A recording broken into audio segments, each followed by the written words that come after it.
नमस्कार, वारदात India news में आपका स्वागत है। मुकेश कुमार प्रत्याशी नांगलोई विधानसभा बहुजन समाज पार्टी से आर ब्लॉक में कारी जनसभा और लोगों से कहा कि इस बार बहुजन समाज पार्टी आती है तो चौमुखी विकास कराकर दिखाएंगे। करते हैं। आज वाकई बड़ा जलता रहा, बहुत ज्यादा पब्लिक ही आप लोगों को सुनने के लिए तो आई। वोटों के लिए आप क्या कहेंगे? मैं तो जितनी मेरी माताएं मेरी बहनें यहाँ पर आई हैं, मैं उनसे कहूँगा कि खुद भी वोट दें और अपने जितने गली कूचे में जितनी मेरी यहाँ पर माताएं बहनें रहती हैं वो घर घर जाकर बहुजन समाज पार्टी के बारे में बताएं। जो हम लोगों ने बताया वो पूरी देश के बारे में बताया कि देश में हमारी बहन बेटियों के पे कितना अत्याचार हो रहा है। तो इन लोगों को यही बताने की ज़रूरत है, गली गली में जाकर अपने समाज को तैयार करें और बहुजन समाज पार्टी को वोट दें। अध्यक्ष साहब, क्या कहना चाहेंगे? आपकी बात मानने के लिए, आपकी बात सुनने के लिए यहाँ इतने सारे लोग आए, पर सुनने सुनाने से काम नहीं चलेगा, मतदान भी होना चाहिए, क्या कहेंगे? राजा रानी के पेट से पैदा हो ये तो जरूरी नहीं ना। अब तो किसी भी माँ की कोख से पैदा होना चाहिए।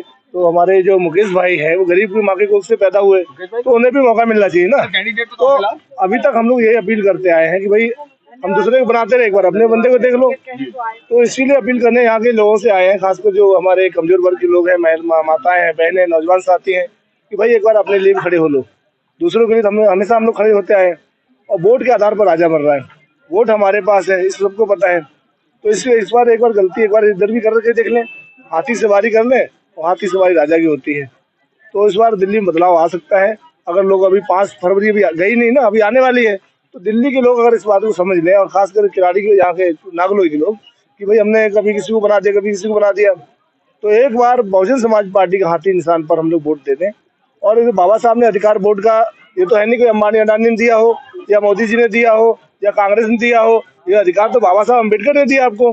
तो जो अधिकार बाबा साहब अम्बेडकर ने दिया है, तो वो इसलिए दिया है कि भाई ये जो पैसे वाले लोग हैं, अमीरपति अरबपति लोग हैं, या जो पूंजीपति लोग हैं, जो सत्ता में बैठे, कांग्रेस 55 साल रही, बीजेपी केंद्र सत्ता में पूरे देश में 15-20 साल से, तो ये लोग क्या कर रहे हैं? इनके लोग आते हैं, हमारी अम्मा से कहते हैं मेरे सर पे हाथ रख दे, हमारे दादा से कहते हैं मेरे पैर छू, कहते हैं दादा मुझे आशीर्वाद दे दे, हमारे मैले कुछ बच्चे को उठा लेते। भाई क्यों उठा लेते हैं? पहले तो नहीं आते थे, 5 साल पहले तो इसलिए आते हैं कि आपके पास एक अधिकार क्षेत्र बाबा साहब देखे गए वोट का, वोट के द्वारा राजा बनता है। अगर इस वोट का सही प्रयोग हम अपने लिए कर लें तो राजा आपके घर में बन जाएगा। तो हम जो देने वाला समाज है वो आज मांग रहा है, तो वो देने वाला दोबारा बन सकता है।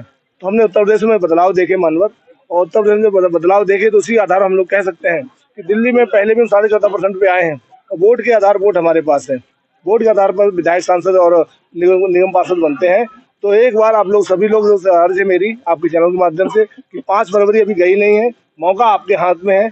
एक बटन आपका हाथी में दबाने पर आपका प्रत्याशी मजबूत हो सकता है, बाबा साहब की विचारधारा मजबूत हो सकती है। ये भी पता चल सकता है कितने लोग हैं जो बाबा साहब को जानते हैं, कितने लोग जो है बाबा साहब को मानते हैं। जानने वाले लोग पता चल जाएंगे, मानने वाले मानने से थोड़ी होगा, जानने से पता चलेगा। बाबा साहब ने कहा हमें जानो, तो हम लोग जान चुके हैं कि बाबा साहब ने बताया कि रास्ता सत्ता का है, और सरकार जिसकी होती है उसकी सारी समस्याओं का हल है, जिसका दल नहीं उसकी समस्या कभी हल नहीं। बात करें जिस तरीके से दिल्ली विधानसभा चुनाव है, फ्री की योजना सभी पार्टियां दे रही हैं, बीएसपी पार्टी को किस तरीके से देखते हैं आप? किस तरीके से मुद्दा रखेंगे लोगों के बीच? जिस तरीके से फ्री की रेवड़ियों की बात आती है, बीजेपी करती है, आप किस तरीके से बात रखेंगे जनता की? देखिए, मुझे नहीं पता आप लोग उत्तर प्रदेश कितना आकलन करके बैठे हो, और मुझे हमने देखा है कि भाई फ्री क्यों दे रहे? अगर मैं आपको 500 रुपये फ्री दूंगा, ऐसे दे दूंगा, क्यों दे रहा हूँ? हमारा 500 रुपये देने का मतलब हो गया हमारा कुछ ना कुछ 50-60 हज़ार का फायदा हो रहा होगा।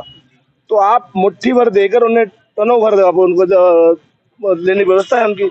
आप उनसे पूछो, 2100 रुपये 25 रुपये जो लोग लालच महिलाओं को दे रहे हैं, पंजाब में 1100 रुपये दे के आए थे। आज तक महिलाएं उन्हें पकड़ रही हैं, ढूंढ रही हैं कि केजरीवाल जी मिल जाए तो 1100 रुपये ले लें उनकी जेब से। तो वो वाला वादा उनका पूरा नहीं हुआ।